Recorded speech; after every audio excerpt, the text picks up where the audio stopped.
Thank you, Tim. I love NRCS too, and I just want to acknowledge the great staff work, and I'd like to ask all the NRCS staff to hold up their hands.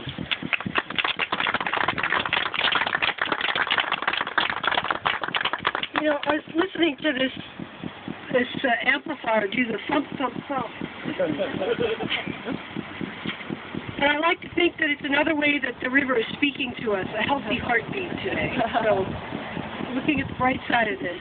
Well, thank you, Tim, and I just want to acknowledge all of you here today, members of the community. I believe, I don't know if Senator Downing is here. Yes, there is Senator Downing. Very nice to see you. Representative Caridi. Nice to see you too, Administrator Canales, and Pete Cote. I had a chance to speak with Pete this morning, and he told me that he's been connected to this very important business, Cascade School Supplies, since he was 17 years old and worked in this building here for the company. I also want to acknowledge that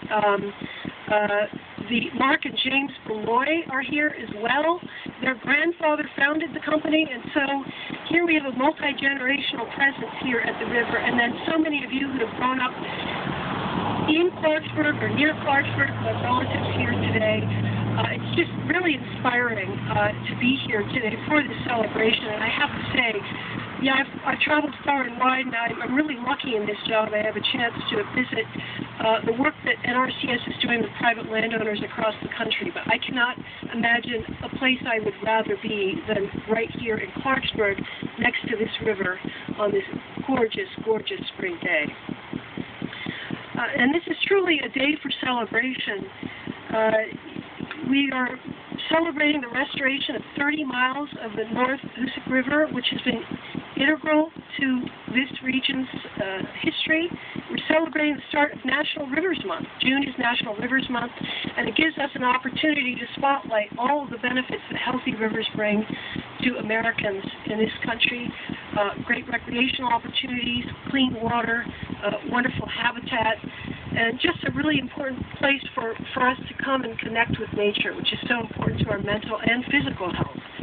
We're also celebrating the power of great partnerships, and again, the story that you have told here today and over the past number of years is just a classic story of success that I know the Obama administration is very interested in seeing replicated across the country.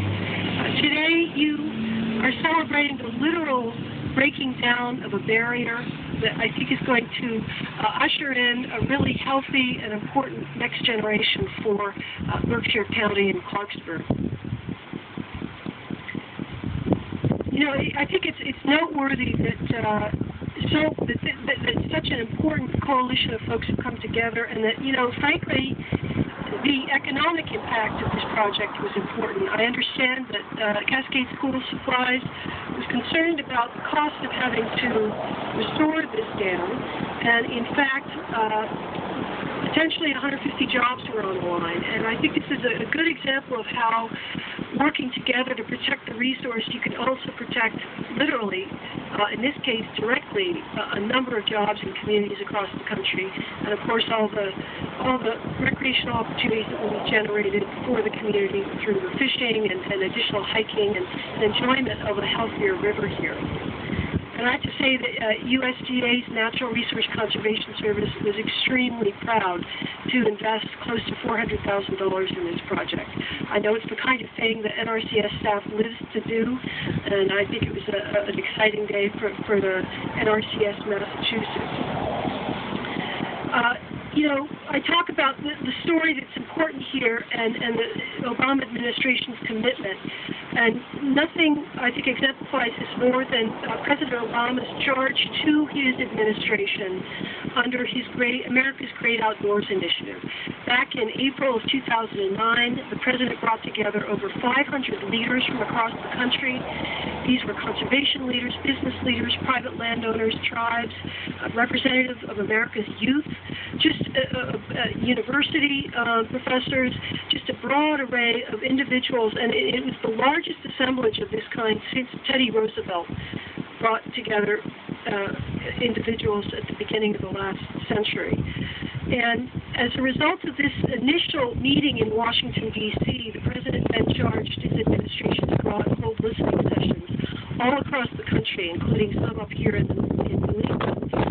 And more than 51 listening sessions, and I participated in a number of them, where we invited community leaders to sit down and first spent a little time listening to what the administration vision was, but mostly we were there to intentionally listen to what communities wanted for their future, for their resource, for their economies, to make their communities stronger, to be attractive for those living in those communities today, but to attract future generations so they could remain thriving. 10,000 people, more than 10,000 people participated in these listening sessions. We got more than 100,000 comments, and as a result of that, we have written an action plan that we're now in the process of carrying out.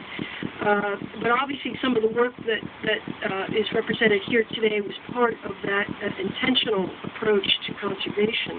And, we heard a couple of really very constant themes through our travels around the country. And one is that Americans deeply care about their natural resources, and they want to preserve them. And second, that they understand the connection between a healthy environment and a strong economy.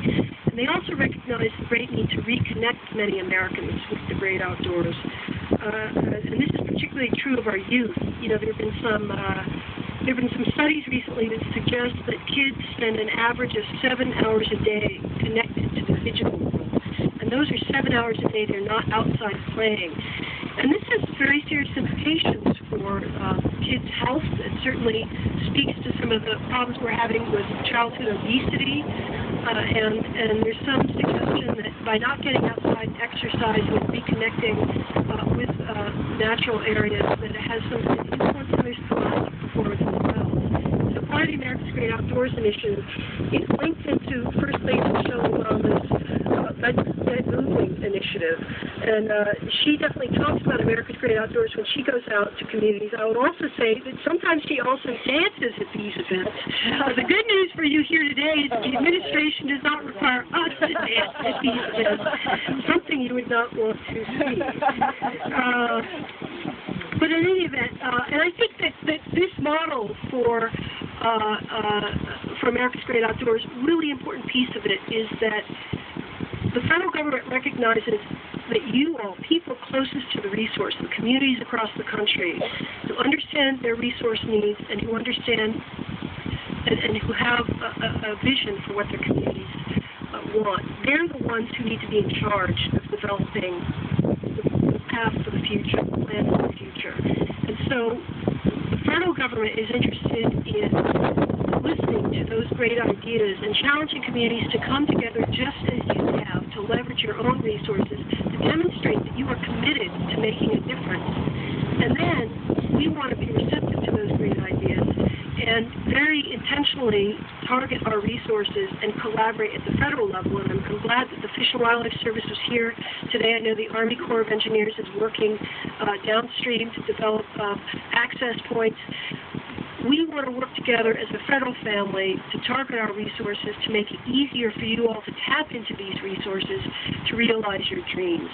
And I think that's really the core of what America's Great Outdoors is. It's listening to you and being receptive to your needs. What you've done here today, we're celebrating today, and what you did for many, many of the hard years, the 4, 5, 6 years that preceded this day, is exactly the kind of story that I will be proud to tell across the country, and I think that you're a model for what 21st century conservation looks like going forward. So my sincerest congratulations to your dedication, to your perseverance, and to the incredible work that you've done. Everybody from early years, the folks from TU who identified the issue of American rivers, my great friend Brian Graper over there, to engineers, Jim McBroom, whose work I know of very well, to the folks who tore it out, and to all of you who put your resources and your heart and your soul in the many hours of commitment. So congratulations.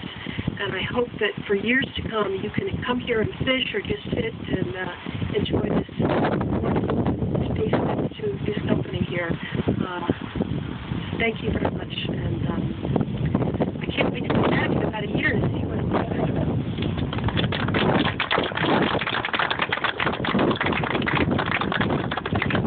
Deputy Undersecretary Enzo, I appreciate that. Before we go to our next speaker, I just want to recognize two people from